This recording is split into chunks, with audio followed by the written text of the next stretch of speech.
భారతదేశంలోని ఉపాధ్యాయ విద్యకు సంబంధించిన ముఖ్యమైన కమిటీలు కమిషన్లలో 1983-84లో చట్టోపాధ్యాయ కమిషన్, రాయ్ అహ్మద్ కమిషన్ ముఖ్యమైనవి. ఆ తర్వాత 2012లో జస్టిస్ వర్మ కమిషన్ నివేదిక ఒక చారిత్రకమైన మైలురాయి ఉపాధ్యాయ విద్యకు సంబంధించి. అప్పటి నుంచే దాదాపుగా 1 year ఉండేటువంటి బిఎడ్ ప్రోగ్రామ్ 2 yearsకు మార్చబడింది. ఉపాధ్యాయ విద్యలో ఒక గుణాత్మకత, క్వాలిటీ వచ్చింది. సో జస్టిస్ వర్మ కమిషన్ యొక్క టైటిల్ ఏంటంటే vision of teacher education in India, quality and regulatory perspective. ఇది గతంలో ఒక పోటీ పరీక్షలు అడిగారు. Vision of teacher education in India, quality and regulatory perspective అనేది ఉపాధ్యాయ విద్యపై వీరు ఇచ్చిన నివేదిక. నేషనల్ నాలెడ్జ్ కమిషన్ అనేది ఉపాధ్యాయ విద్య పైన ఏర్పడింది కాదు. అదేవిధంగా యూనివర్సిటీ ఎడ్యుకేషన్ కమిషన్ అనేది ఒక హైయర్ ఎడ్యుకేషన్కు సంబంధించినటువంటిది.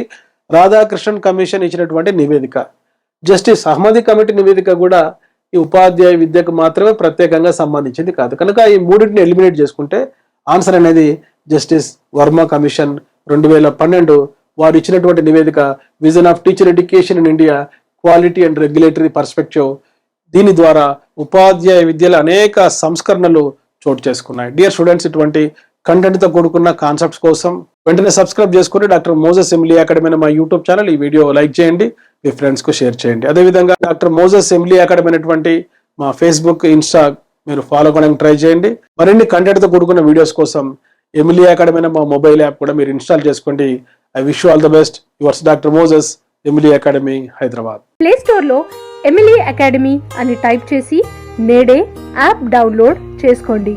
All the best.